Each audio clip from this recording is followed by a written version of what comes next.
Camat Palihapitiya mungkin tidak banyak yang mengenal namanya, apalagi julukannya. Charlie Foxtrot, daredevil entrepreneur pengusaha gila. Namanya saat ini sangat dihormati, salah satunya dia menemukan sebuah rumus psikologi sosial, yaitu tentang keinginan manusia untuk eksis terkoneksi, yang menyentuh hak dasar manusia, bahwa semua manusia diciptakan sama haknya. Rumus ini merusak tatanan baku dunia sosial media. Sewaktu dirinya mempresentasikan idenya, maka seorang pemimpin visioner seperti Mark Zuckerberg pun bersedia merombak ulang Facebook. Inilah yang terjadi di tahun 2008. Sehingga dalam 1 tahun, di tahun 2009, dari 50 juta pengguna Facebook meningkat menjadi 750 juta membernya. Dia sendiri bergabung di Facebook sejak 2005 sebagai VP Engineering, yang dalam 3 tahun mengusulkan perubahan radikal, membongkar FB ala sosmed terdahulu menjadi baru, yaitu apa yang kita pakai Facebook sekarang ini. Saat ini, Camat Palihapitiya sudah tidak bersama Facebook lagi, namun sudah menjadi seorang venture kapitalis yang besar yang dia bangun selagi dirinya masih bekerja di Facebook. Apa yang dilakukan oleh Camat Palihapitiya sebenarnya sih? Dia melakukan perusakan destruksi terhadap sistem yang ada. Kita semua tahu bahwa destruction is job number 1 before competition does it for us. Merusak adalah pekerjaan utama. Ini adalah kata-kata provokatif dari Tom Peters, pakar manajemen yang visioner kira-kira 10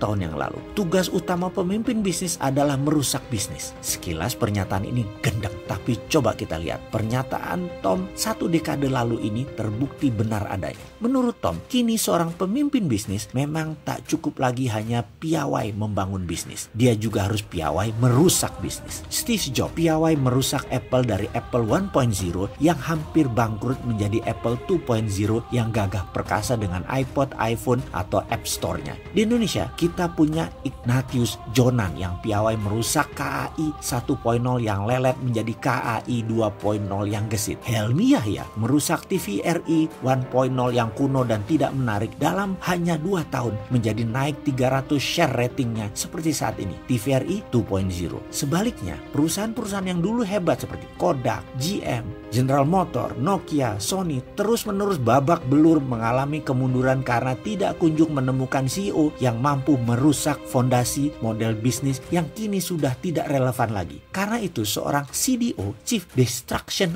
Officer, kini adalah sosok paling diburu perusahaan-perusahaan seantero jagat raya. Yang sering kita dengar selama ini tentunya CEO, Chief Executive Officer, Chief Financial Officer, Chief Operating Officer, Chief Marketing Officer. Tapi kini ada bintang baru lagi yang namanya Chief Destruction Officer. Ini bidang langka, bidang yang hanya dimiliki beberapa orang saja di dunia ini. Di Indonesia mungkin hanya 3 orang saja yang telah membuktikan kepiawaiannya, seperti Pak Dahlan Iskan, Pak Jonan, dan Pak Helmi Yahya. Kembali ke destruksi perusak. Dari arti harafiahnya saja sangat aneh dan gak nyambung. Destruction artinya perusakan atau penghancuran. Jadi kalau CEO bertugas mengelola seluruh strategi dan operation perusahaan, CFO mengelola keuangan perusahaan, CMO membangun strategi pemasaran, lah CDO ini tugasnya menghancurkan perusahaan. Sekilas memang gendeng terlihat, tapi pelan-pelan kita coba mencernanya. Landscape bisnis saat ini bergerak dengan kecepatan tinggi, chaotic, radikal, turbulent,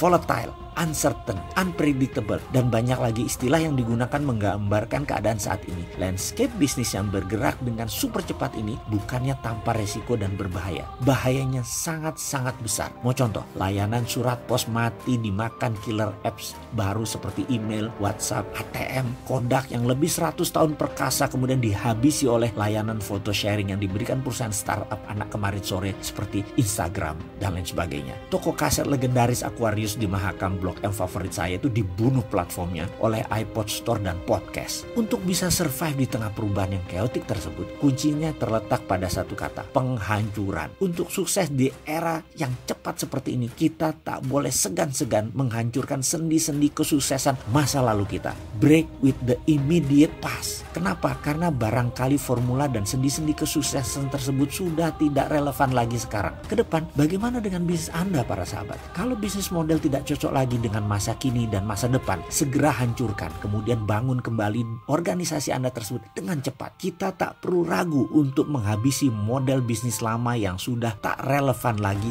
dengan yang lebih baru, dengan yang lebih fresh. Kita harus segera, kapanpun kita harus siap dan tak segan-segan melakukan creative destruction, penghancuran secara kreatif. Saya ulangi sekali lagi, hancurkan model bisnis lama yang tidak relevan lagi sekarang. Kita semua tahu efek virus corona dan perang dagang berkepanjangan Amerika-China, Indonesia bisa masuk ekonomi sulit dari sekarang sampai ke depannya. Ini bisa kapanpun datang dan terus mengintai merugikan bisnis kita tanpa sinyal, tanpa pemberitahuan. Maka creative destruction harus menjadi keseharian operasi perusahaan kita, organisasi kita, tim kita, sistem yang kita bangun, budaya perusahaan kita haruslah memiliki kapasitas dan kepiawaian untuk melakukan creative disruption. Sahabat semua, sehubungan dengan hal itu, bagaimana kalau kita melakukan terobosan sekarang? Kita ambil peluang ini sekarang. Kita harus kuasai ekonomi dan bisnis di masa krisis ini sekarang. Sekali lagi, waktunya adalah sekarang. Bagaimana kalau kita bersama-sama bergabung dengan jagonya transformasi bisnis ini untuk meledakkan bisnis Anda meningkat 300%? Setuju?